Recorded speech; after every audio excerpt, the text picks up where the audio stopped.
G'day and welcome to the Ball Boys AFL Fantasy Podcast. We've got 1 month to go and today we are previewing round 21, talking big boys, trade questions, and of course our spicy takes. Let's go! Archer's done it from nowhere. Blasting the goal from inside the 30. Sheed from the boundary. Dusty.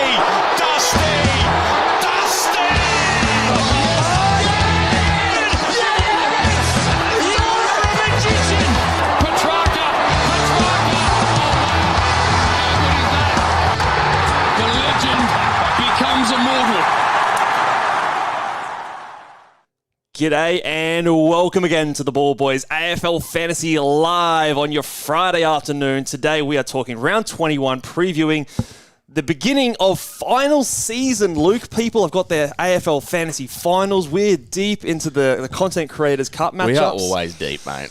We're deep into it, and we're deep into some diving. brewskis. Let's crack some of these open here, Not yet deep into some brewskis, but we're about to be. So we've made it to the end of the week. Congratulations to everyone else out there for surviving the week and getting to your Friday. We've got some good footy to watch. 2 games tonight. Yeah, spoiled. Well, a bit of overlap, but I don't know why we're doing it. I don't know why we don't have the Thursday night still going. I don't know why we're doing this and I don't know, still overlapping games on a Sunday and stuff like that. But anyway, it is what it is. it is. A couple of big games this weekend, actually. Yeah. Big Scott Pendlebury's 400th. Pretty incredible. We've got a few popular trade-ins tonight with It always Adam Treloar. Always makes it coming to all the big. teams. Always makes it big when you have to lock and load on the Friday night. It does. So we'll start, I guess, by talking through the team reactions. Not too many things going on, but a few key players coming back in. So Nank is back in for the Tigers. Which you're happy about. I'm not so much, because I would maybe just give him another week and let the Ex-Meister go to work against poor Samson Ryan. I think the Ex-Meister's going to do all right regardless. No, that's just your classic. Don't start the Friday show with a boss. You just straight The man into put it. up 156 on me last week. Mate. Give me a chance. Straight in, no kissing with the Moz. My goodness. Matt Crouch. He's a surprising one. He's back for the Crows. Well, it's about time he stood up. Yes. bloody crouching over the whole time. But he's been out for a while. What was his injury even? I can't even remember what it was. Back injury from... It's going back to the well.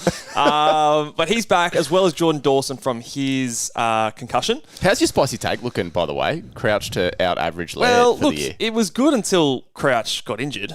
I don't know if it's good anymore. I reckon he could still be out-averaging Lairdy. Let's have a look. I don't even know. Straight digression off the top of the show. Straight off the top. Matt Crouch, 105.7. That's more than Laird for sure. And Laird, actually, he's in my team, so I've got to look there.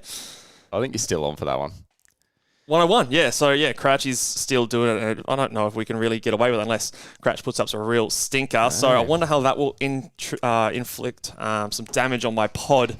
That is Rory Laird, but hopefully against the Geelong matchup, it's still all good. Colby's back. Fish is still out. Okay. So, Tom Power, what do you reckon? Does it... You can't trade in Tom Power, can you? I know he went big, but McKercher back is enough for me to get off that. It's probably enough for you to just kind of pause there, isn't it? Especially with, maybe there's some other options we'll talk about in a bit that are putting their hand up at that F6 spot. The lack of returns for the Giants, and like we sort of alluded to, Peatling went big last week, and we didn't talk about him on the podcast on Monday, which was probably an oversight by us, but the fact that Cogs is out another week, Josh Kelly's out another week at least. He's just been sneaking in these good performances throughout the year, and it's been a matter of, okay, who's in the team? And who's in the team, and is he in the team? That's correct, correct. And without a vest as well. Jack Graham back for Richmond. I don't know if that does too much. Maybe there's tag talk, but... I haven't talked to you about this yet. So it's the battle for the number one pick this week. North Melbourne versus Richmond. Do we want to win this one? I know my thoughts, but does Richmond want to win this game? I would almost say, regardless, we're going to lose. We should not want to win this game. No, and I've been liking watching North Melbourne over the last few weeks. I think they're playing some reasonably exciting footy. So if we don't want to win this game, are we tagging in this game against North Melbourne?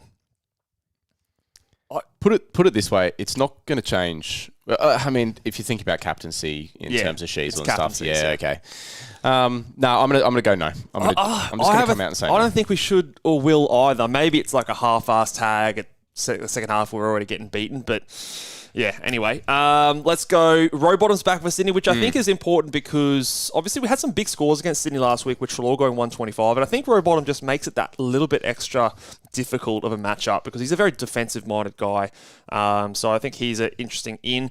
And the Poussis is back for the Saints. Tom Campbell was named on the extended bench, but he has not made the final cut on the Friday, so breathe a sigh of relief there. But Philippou, again, another cheap F7 option, but first game back off of an injury. Could you launch straight back into it? Some people might already have him there, actually. Yeah. I think there could be potentially teams that have that. I think we'll talk about it in more depth later because we're going to discuss that F6, F7 spot in depth today, hopefully. Absolutely. But I don't want to neglect these super chats any longer. Let's get stuck into it, yeah.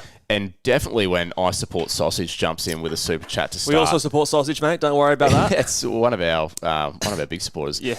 Tim Taranto to Adam Treloar, then Tom Green to Bo Nar. What do you reckon? I haven't heard too much about Bo Nar, but... hard at the contest, I've heard. Yeah, very, very hard at the contest. An inside player. I think he gets stuck in there. Hopefully not. Timmy Taranto, though, to Treloar, tick that off. If that's a serious question. I don't know about the second half. I think Sausage just want to sneak in Bo Nar. Big fan.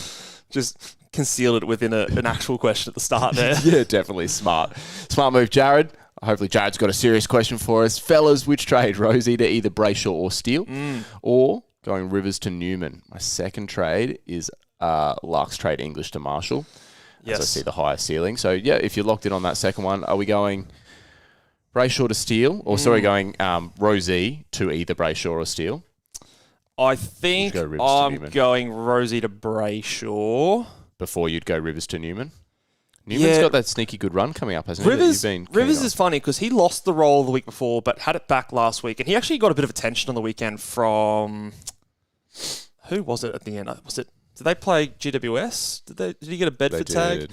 But yeah, he might have got a Bedford tag in the second half or something like that. So I actually, as much as I like Newman, Rivers, we talked about him as that ceiling play. Yeah, he's gone over 130 twice in the last sort of 6 or 7 rounds. So keep Rivers, and then you said Rosie to Brayshaw. Brayshaw, and I don't mind the English to Marshall move. Yeah, I mean, I'm probably forced myself into holding English this weekend. And he does have some good record against Max, but he hasn't looked the same. No, and Marshall just has astronomical ceiling. Okay. Yeah. Last little super chat before we dive into the rest of the stuff. Alex says, my current trades are Clark to Treloar. Dick, yep. Sounds like what I'm doing. And Rosie or Butters to Brayshaw. Still have the Dempsey F6 issue with no loop, but already have the big 5. So you're running with Dempsey. Dempsey at F6. Would you hang on to either Rosie or Butters? This is what you could do here, Alex. I'm pretty sure Geelong play pretty early in the round. So they play 4:35 on the Saturday. Mm-hmm. So Rosie, Butters, Brayshaw. I don't think any of those players play before then. So you could put Dempsey at the F7. Okay. Loop it. If it's a score you like, you proceed with the trades you go for. Yep. If it's a score you hate, if it's a dirty 30 like you put up a couple of weeks ago, you pivot and maybe look to trade in another player that can cover that line. So definitely something to be switched on with and something I'm definitely looking at this week as well. That's why they pay you the big bucks, mate. No dramas whatsoever.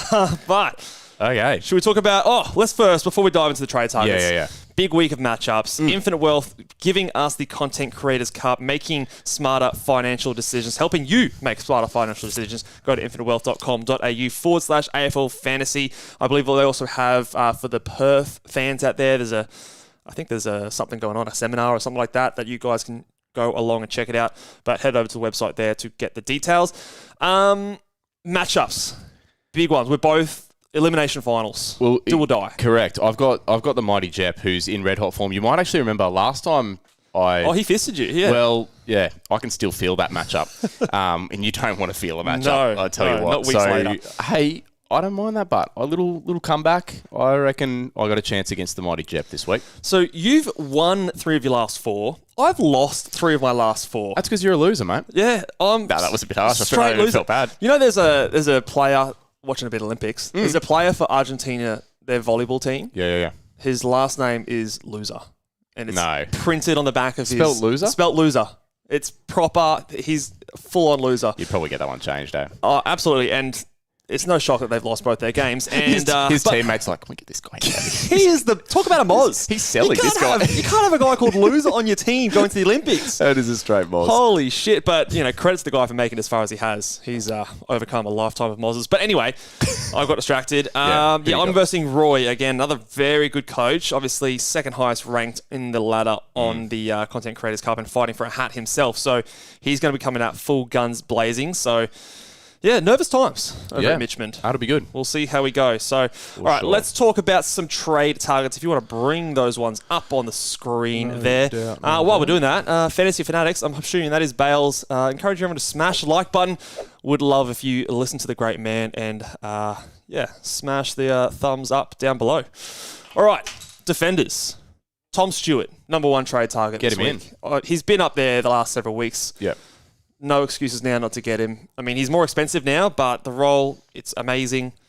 I think we're probably, at some point he's going to drop a score that's not 120, but until that happens, he's just number 1 trade target for defenders.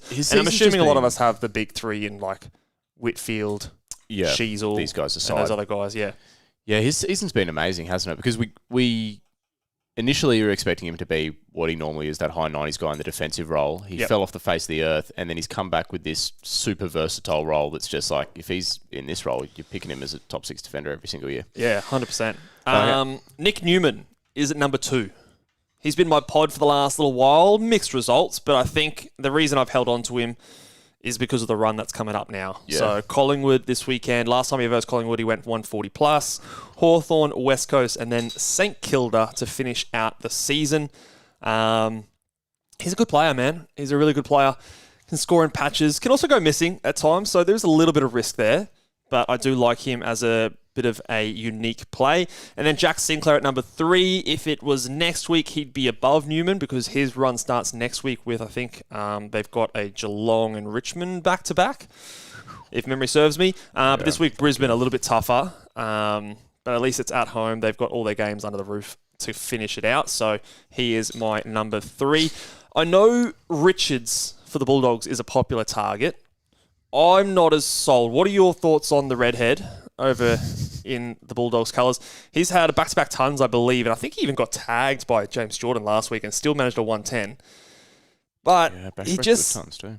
He's been in this role for a little while and can dish up 70s and 80s on any given week. So I think when you look and you compare the run over the next 4 weeks, him versus those guys that you just talked about. He goes into an Adelaide, a GWS there as well. So I think I'm probably in favour of those guys. But Ed Richards is a guy that when he pops, he can pop. Yeah. Gives me kind of like a Trent Rivers vibe almost. There's a little bit of that. I think they're kind of similar. Yeah, when he went against Richmond, earlier in the season, there's a 140 in there, and then Geelong's obviously a 130. So two teams that you'd kind of expect him to beat up on. There. Melbourne could be one of those teams, to be fair. I think that when you go with guys like Newman and Sinclair, you're getting a safe 100. Yeah. Whereas when you go with Richards, there's a chance you might get a 60. He's cheap, and that's, I think, the appeal. But I see him a little bit off the top 6 at this stage. So I'm trying to get those best players in, and I'm not sure he is going to be there. A couple of other super chats here. You want to read that one? Mitch is like Sydney. Is that good? I don't know. Started choking. Hot Yeah. No, I get it. Fading. Yeah. Choking. Yeah. Fuck. I haven't even put in a training block either. I'm just choking straight up. Mate, you were benching 100 the other day, mate. Tell everyone about that. Well, I was doing exactly that. So are you, mate. So are you. For half a rep. Who are our midfield trade targets, mate? Who we got? Let's go midfield trade targets. I'm following the crowd a lot this week. I think he is the most popular upgrade target for the comp, and it is Adam Treloar. Plays tonight. A little bit nervous locking in a trade this week. I'm going to be targeting him and getting him into my side. Okay. He's still unique, although I think it won't be as unique after this round. The 125 against Sydney was big. We expected him to go poor. I sort of eyed him off before his calf tightness for that Geelong matchup. Unfortunately, stopped me pulling trigger from bringing him in. But against Melbourne, who just seem like a bit of a rabble right now, I think he'll go big. It's his 250th game tonight as well. So, hey. I don't know. There's probably no stat out there that says milestones, any player goes any better, but just a little bit over the edge. Josh Dunkley at number 2. I don't know if it's the best matchup this week against the Saints. It's an okay matchup, but it's not a positive one. But I think he goes better after this week. And he's the kind of player that scores well in most matchups regardless. I was going to say that. You go through the year and you can see that like a 140 against Adelaide in there. He's 150. 118 against Port. Yeah. So he's a little bit matchup proof. He and Treloar are the ones that I'm tossing up. But if the big boys have anything to say about it later, it might make my choice for me. We'll have a look. And then the little smoky at the end there, number 3, is Noah Anderson. I could have also put Brayshaw on this list, although I had Brayshaw high last week. Brayshaw's next week's game against Geelong is nice, so you could go there. But Noah Anderson's got 4 matchups, which are good. Yeah, we mentioned whereas that run. Brayshaw has 2 good matchups and then 2 poorer matchups. So he was a better option last week when he got the 3 good matchups and 2 poorer ones. Yeah. Now it's like even, it's less appealing. So Noah's got 4 good ones. He is a bit of a yo-yo. I think he's a really good player. Sometimes that's to his detriment because teams kind of pay extra attention to him. But when he's going up against West Coast, who haven't been tagging or doing anything else like that, I think he could go really, really well. And yeah, just finish the season out strong. And hopefully they get a few wins in those last 4. Before we talk about the forwards, because there is a little bit to discuss. Yep. Lixon's jumped in with a super chat as well. Appreciate that, mate. Young or McKercher to Whitfield? So, what was McKercher out for last week? Was it just soreness or something like that? He's got Richmond, West Coast, Bulldogs, and Hawthorn in his next 4. So it's a solid run. Hayden Young has Essendon this week, Geelong next week, and then it's tough Giants Port. I'm holding Hayden Young. I'm getting rid of McKercher. I think I am too. You coming off back a week injury. off. He's been subbed at one point this year. Mm-hmm. That's just a little bit too much for me. Whereas for Hayden Young had 91 3/4. I know he did nothing in the last. He's playing midfield and he goes into Geelong next week. That's enough for me to just go. Even if McKercher's got the best run over the course of the rest of the season, I'll go Hayden Young. sit on it for 2 weeks. There's every chance you might shift him after that anyway. Do you know a nice stat? What's Please. Hayden Young's bread and butter? How's he score points? That guy loves it tough. He loves a tackle. Tackling. The most tackled team in the AFL is Geelong. Tackled. Yeah, they give up the most tackles to oppositions. Oh, there you go. Number 1 team in stoppages. Hayden Young. So Hayden Young should feast in that kind of The a guy was on matchup. fire first half last week because it was all tackles and then it got on the outside. and then it freed up and that's when he stopped scoring. So I think he'll be okay this week. I think he'll be good next week. I do want to trade him after that though. So, but I think Mikocha goes first. Cool. Okay, let's spend some time Forwards. talking forwards, hey? So the usual suspects are there. Dylan Moore, I'm just going to keep putting him at the top of this list because I'm assuming everyone's got the big 4.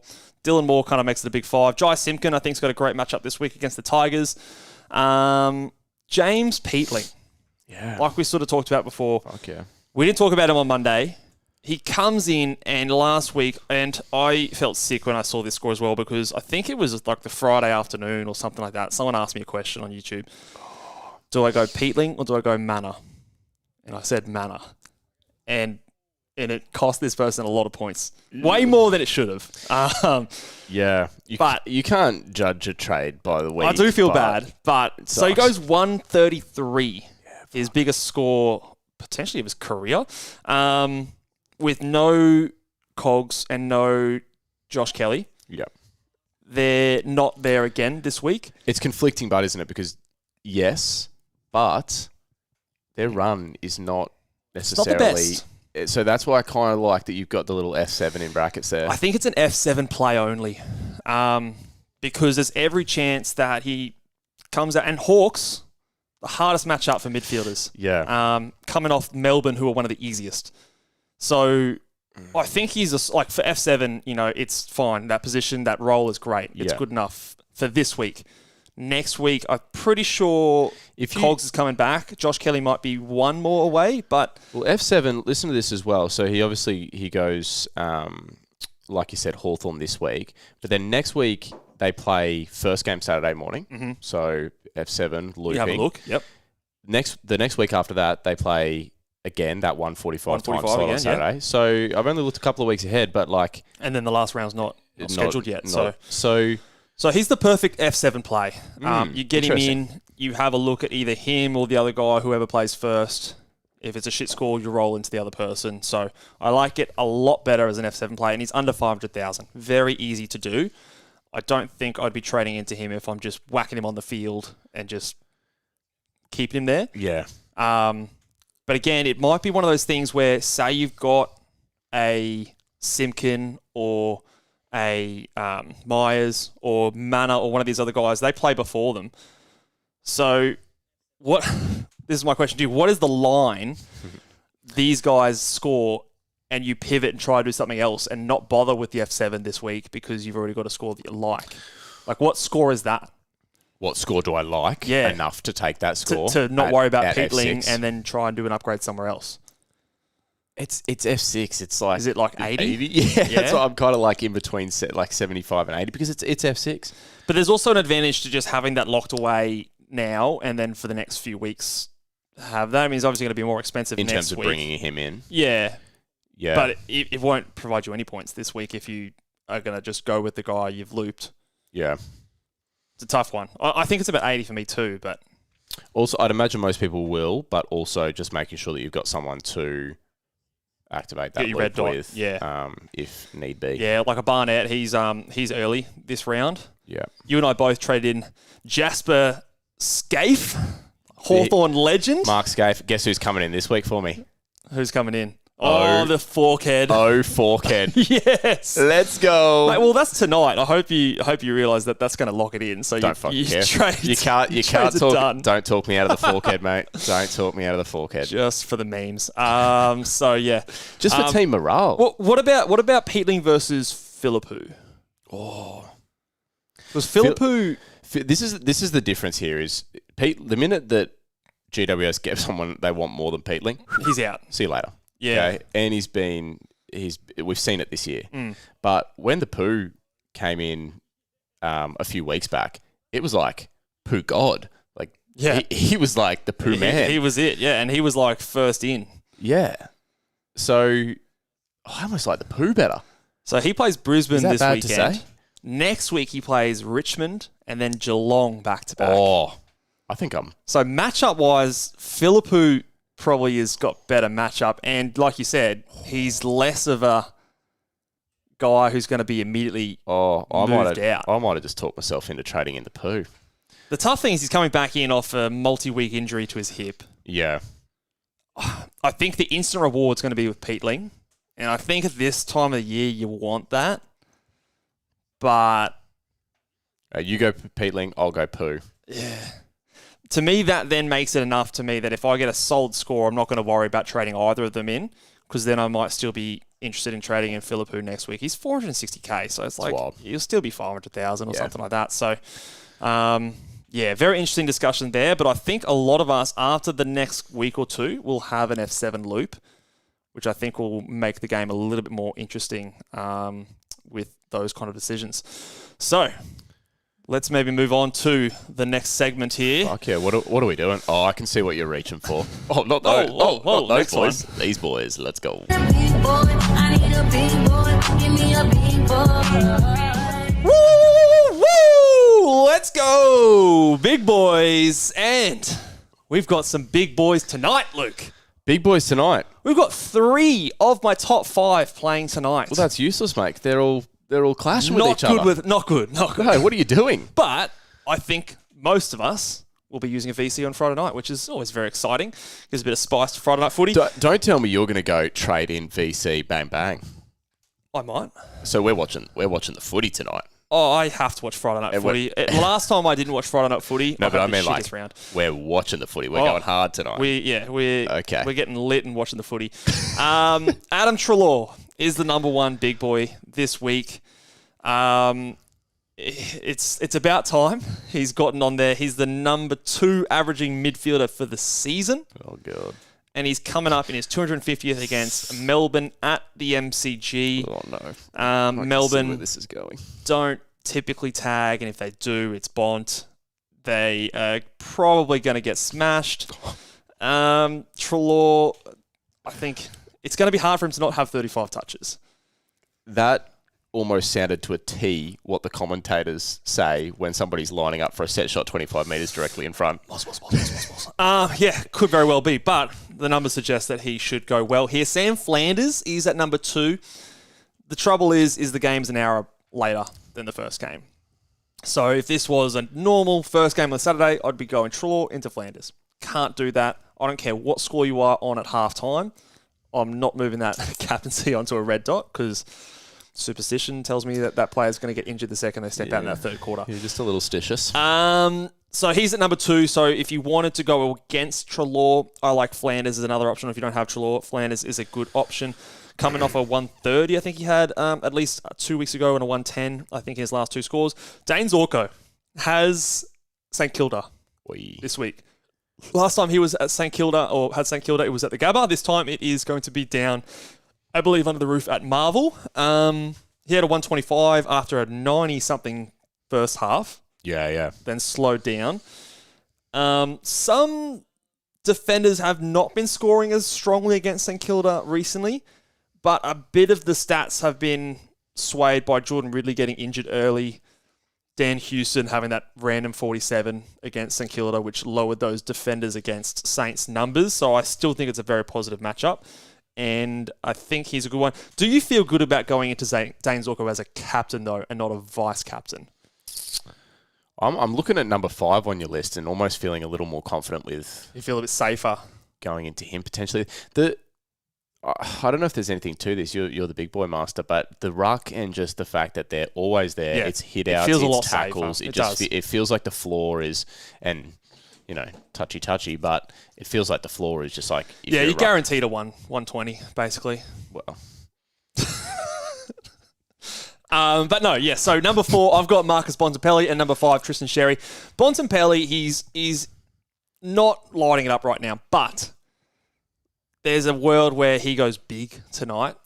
Is there a world where both he and Treloar go roof? I think maybe not both. I think one of them goes big. I mean, I think Bont could go 150 and Treloar still goes a 120. Yeah. But Bont's best is still the best in the game. Like, he's still right up there. And on a Friday night, big matchup, I think he could go big. So, again, if you wanted to go against the grain, going a bot and VC might work out. Number 6, so the bottom 5, I've got Sam Walsh up against Collingwood. Again, coming out of a bit of poor form, but a positive matchup. Big game for Sam, so I think he's going to bounce back. Lachie Whitfield at number 7, form player of the competition. Just got to ride that through. Neutral matchup against the Hawks.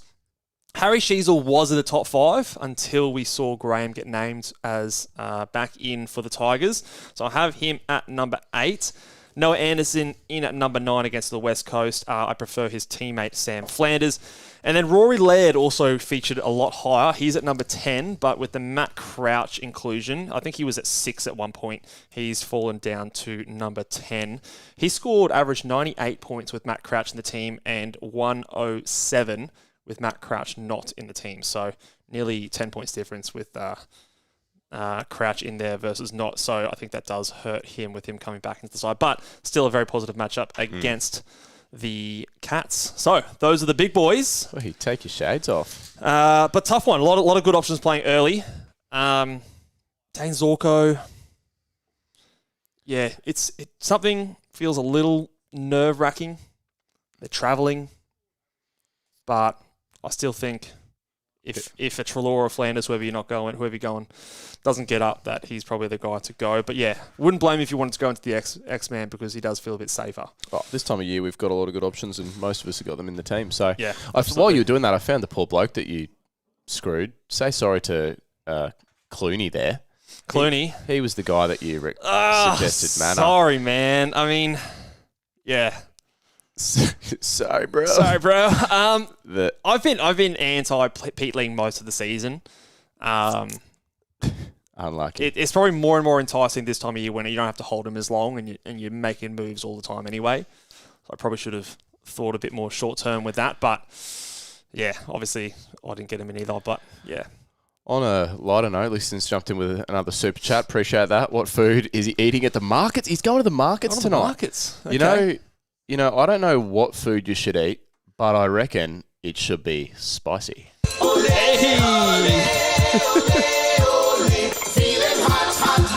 Mitch, you missed your cue. Get the maracas. Your transition was too seamless. I didn't know it was coming. Yeah. What do you have a market food of choice? Oh, I don't know where this guy is, but the potato that like curls around on the stick. The potato spiral. Yeah, at Eat Street for anyone that's up here in Brizzy. I don't. Do they have Eat Streets everywhere? Is that a thing? Maybe.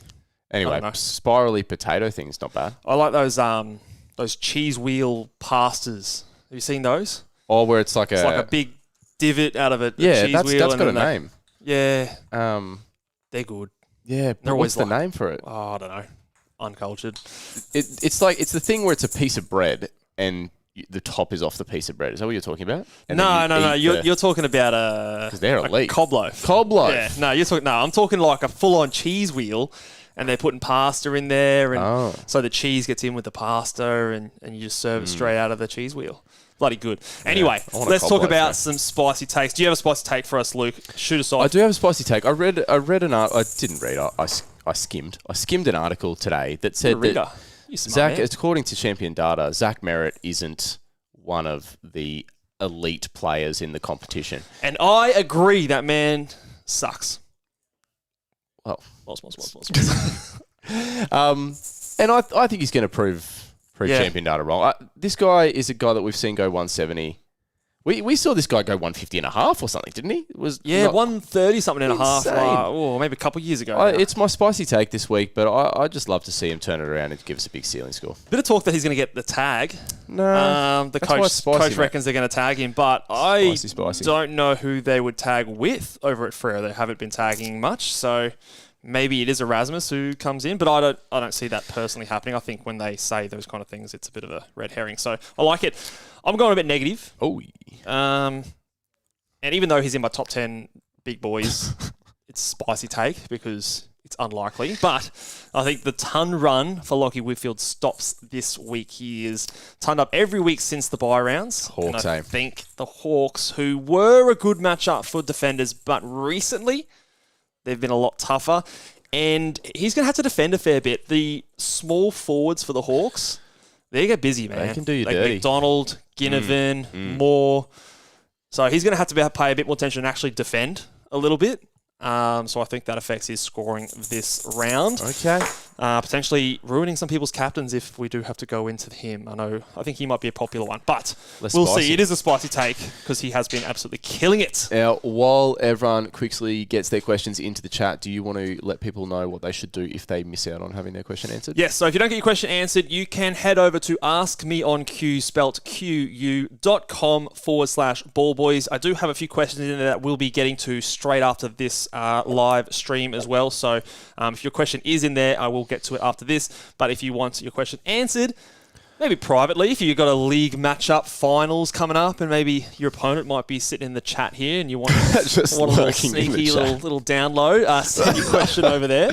What are people doing lurking in the chat? Hey, It's not you never happening. know, mate. You never know. It's a secret game over here, AFL Fantasy, and it's bragging rights on the line. Bragging rights, maybe a bit of cash.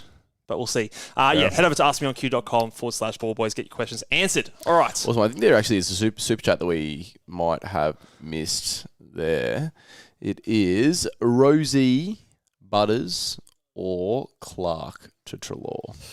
I will fairly confidently say Clark in this situation, I think, goes to Trelaw. I know some of the Port boys have been a little disappointing. Yeah. But Clark hasn't turned up. Well, he turned up against the Hawks with a 104, but that's his only 100-point effort since the bye. Yeah, if it's worth anything, I've got this exact decision, and I've currently got Clark to Trelaw. Yeah. So that's my Those two other cents. boys, like it wasn't too long ago that Rosie hit a 147, Butters hit back-to-back 130s 3 weeks ago, and he's only dropped below 80 at 88 and 92 in the last two. So they've been disappointing, but it's a tough matchup this week. But then he goes Melbourne, Adelaide, Freo, which I don't think there'll be too much of a tag in those matchups. Definitely. The Broad Star's given us $5 to tell us that he's ignoring our advice on the Super Chat. And Money hey, well spent, Power. correct. I've always said the best thing to do is to listen to what we have to say and do the opposite. That's the best way you can get ahead. Yeah. Who else we got? Is Jordan Clark out, Ed Richards in? Valid for the round. Jordan That Clark would bring out, in, Ed that'd be Richards to in. get in Trelaw for this person. Are you happy to just go for it for a round just to be able to get Trelaw with your other trade? I'm not confident that Richards outscores Clark. He could. But if it's your... If you It's could get cash, the cash, it's a cash play. If you can get the cash from your bench and do a rookie down, I think I'd Do that. rather that. I Yeah. know you're not improving your side by doing that, but there's also a chance that you're making your team worse by going Clark to Richards. Yeah. There's a chance it's better. It depends on how risky you want to go. Like, I would still rank Clark ahead of Richards personally at this stage. I just think he's more consistent. But it's a play that could work. I just think we've seen a lot of 70s and 80s from Richards. What are your thoughts? Do you like Richards over Clark? Yeah, I don't even really like it as a 1 week play, to be honest. I think that... You're also locking in a trade first game. What if something happens? Like, Well, it's not much, but it's like when you're doing these coin flip trades anyway. I think so. If you ask me to put my money where my mouth is and who scores more this week, I feel like I lean on the side of Richards. Okay. But do I think it is potentially enough to justify using a trade on field there? Yeah. No. The other thing which Not I think we guaranteed, shouldn't but- downplay as well, like say you've got a rookie like, I don't know, you've got a Showmaker on your bench. Yeah. Doing him down to a basement 200k, you're making 160,000. Now, I know we're not in upgrade season and we're using the cash and that sort of stuff, but the flexibility that gives you next week, as opposed to making like a $60,000 trade from Clark to Richards, having that extra 100,000 in your bank next week might be the difference of you making the moves that you want. Definitely. When it's a coin flip on whether that makes your team better or worse, sometimes just having that extra cash is super useful, even at this time of the year. Am I right in saying, like, if you time it perfectly, you should end up with no cash on your bench by the final round. Do you know what I mean? Like you want to kind of, if you can. There's a bit of risk reward with that, like late outs, emergencies, having that cover. Are we close enough? But I mean, we're within 4 rounds, so yeah, and the rolling lockout lessens that risk a little bit because especially if you get wind of something, you can maybe do a quick little edit trade and something like that. So it's lesser now than it ever was, but there's still that potential, maybe that last game or something like that. It's lower risk, but it's something at least to consider, having the emergencies and cover there. Another super chat, English to Grundy. We haven't spoken about Grundy. Do you reckon you just going English to Marshall, lock it in, or would you even contemplate Grundy? Grundy has a good matchup against Port this week. Have they versed Port? I don't think they haven't versed Port this year. So English to Grundy, I don't think so. I do think Grundy could score more than English this week. I prefer that as a cash-making move than Clark to Richards, to be honest. Yeah, okay. Yeah. But still, it's still a little bit of a coin flip to me. What are your thoughts on English versus Max tonight? Like, Max gave up 99 to Briggs last week. English, like, if Max is still around there on one ankle kind of thing, like coming off his injury. Yeah, definitely. And like we've always said, English gets more of his stuff around the ground. It's whether Max is just happy for him to do that. Whereas I think is likely the case. Max is just going to go and do his thing too. I think they'll be within maybe 10 points of each other. Yeah. 6 stat here from, where did I just see it? There. Could you go Pendles for his 400th game? Average 127 in milestone games. Actually? That's a good stat. If that's correct. Fuck yeah. Confirmed. Let's do it. Fucking 100% put the C on him. What's Pendles cost you? My God. No idea, but I don't think that's elite, just shouting out that stat for sure. Little one from Fantasy Fanatics here. Yeah, Do we what do we actually got? think Graham tags Sheasel? I still feel he goes to LDU as Sheasel does more play forward and doesn't make sense for Graham to play at half back.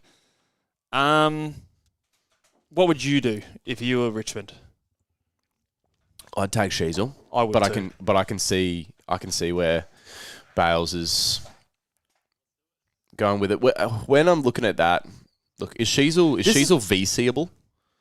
Or he is. They play early. First game on the Saturday. There's a lot of good options beforehand, yeah. It's the problem. But if you wanted to roll into... Look, this is the team that let Dacos go 18 touches in the first quarter. Yeah. We're not committed to tagging anybody. Like, we don't want to win. We do not want to win this game. Imagine if, and this is... Like, North Melbourne had this exact situation last year. It was North Melbourne versus West Coast. Yeah. West Coast lost. North Melbourne won. West Coast gets Harley Reid. North Melbourne gets fucking Dersma. I don't think there's a Harley Reid in I this don't draft. care if there is or not. I want the option. Yeah. And so, Richmond, you better lose this game. Better lose this game. Don't go winning now when you've lost all season. Hopefully we're bringing a player called Loser, like the Argentinians. Yeah. Get in. Come in. Fly him in. But no, I think if they're going to attack Sheasel. Okay. Personally. Sam's got a super chat. Tom Green to Treloar or Ryan to Newman. Ryan to Newman. Has to be Ryan to Newman. Ryan's been horrible. Well, talk about Tom Green because you mentioned on the Monday podcast that he's got a tough little run coming up, but he's actually been scoring reasonably well. Yes, he has. He's been going well. He's gone a ton for the last 1, 2, 3, 4, 5, 6 rounds in a row. However, the last time he went below 100 was 88 versus Port, and the game before that was 77 versus Hawthorn. Who does he have this week? He's got Hawthorn. The issue is after that he goes Brisbane, Freo, and the Bulldogs, and I don't think there's so much of a tag in any of those ones, so I think it's just like a 1 week kind of bit of pain. So I don't mind the thought of trading out Tom Green, but in this situation, I'm definitely trading Luke Ryan first because the role has changed, the game style has changed, and he has a serious flaw. So I think you've got to get off that sinking ship. Nick Dacos, Mitch. We need to talk about this because I need to ask your opinion. That's why I brought it up. Nick Dacos. Yeah. Can you trade him? I mean, the answer is yes, you can trade him. Well, who did you want to trade in for him? Who? So I think there's a clear top 3. Whitfield, Sheasel, Stewart. Mm. I think there's a next two that I like in Newman and Sinclair. Yep. And then there's this like sixth spot, which could be Clark. It could be Dacos himself. So this is when you first mentioned it to me. If you trade Dacos this week, you're holding Jordan Clark. Yeah. But if you have a look at Jordan Clark's scores over the last 5 weeks, like I think there's one above 100. They're all in the 90s. To me, a tagged Dacos is a safe 85. So he hasn't gone below 85 since round 13 where he was tagged but also injured.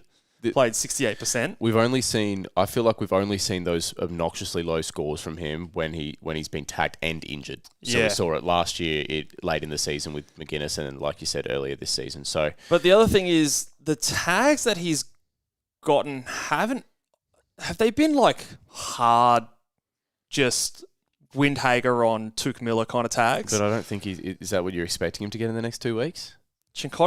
He's clamped a few people. Alex, I love the bread, but Chibata ain't getting anywhere near Nick Dacos. This is where he's going to get. I think you'd ask yourself: would you rather curse yourself for trading out someone like Nick Dacos and he puts up a good score on your head, or curse yourself that you've held Nick Dacos and he's put up a 70?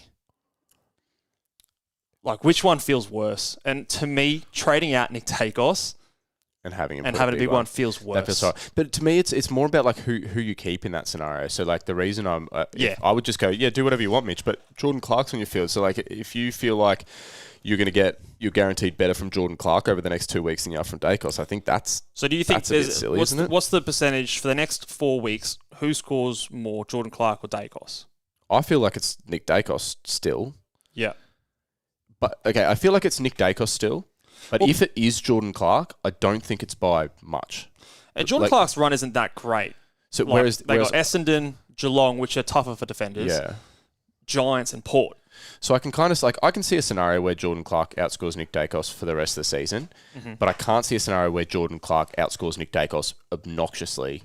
Yes. But I can see a scenario where Nick Dacos outscores Jordan Clark obnoxiously. Very, very, very good point. That's where my kind of head is. But if you've got a defensive line that reads Whitfield, Sheasel, Stewart, Nick Newman, and Sinclair, then it's like, oh, okay, well, I can actually see those guys outscoring Nick Dacos by a little bit. I think you can, yeah. It's but just it's like me, that it's that Jordan sixth Clark, guy. yeah. Like, is it Wang? Is it Nick Martin? Is it Max Holmes?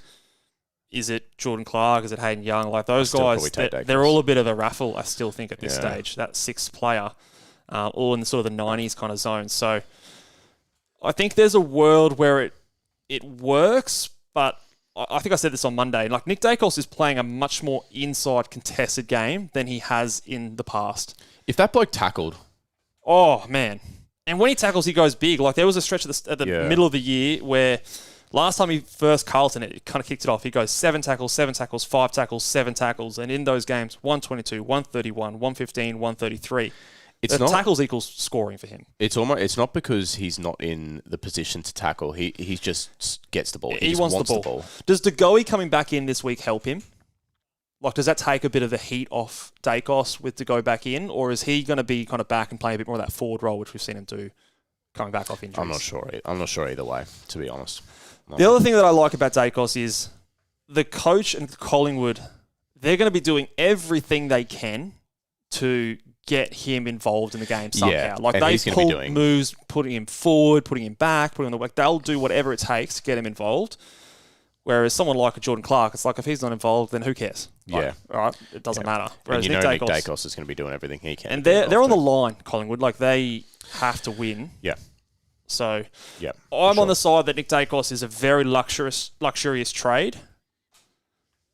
With that said, I might still do it. I don't know. I'm going to wait to see what happens with my forward line, but it is an interesting debate, and I think it could go a long way in deciding how people finish the season. So, yes, tough one. Exciting time. Should we let these people go and watch the Fanatics? Yes, we should. There is actually an early game this time around. So remember, game is at 7:15 So remember that. Don't be Also, sprung. make sure all your loops are all good to go. You know who your red dot is. If you've got a fork head, you can't use him because he plays tonight. I really want to trade in Forkhead. Just let me do it. Hey, go for it, mate. Go for it. And then, make sure, get all your loops in order. Get your VCs and your Cs in order. Let us know down in the comments section below any spice takes and who you're captaining. And head over to askmeonq.com/ballboys if you didn't get your question answered and you want it answered before your league finals. Like I said, jump over and watch the Fanatics in about 15 minutes' time. Yep. And I think, if you still have me, Bales, I think I'm going to jump on with Bales and Guesty on Sunday evening. So special guest. If the invite's still there, Absolutely. All right. catch people then. Look forward to that, guys. Good luck in round 21, guys. Hope your team flies, and we'll see you guys next week. Bye.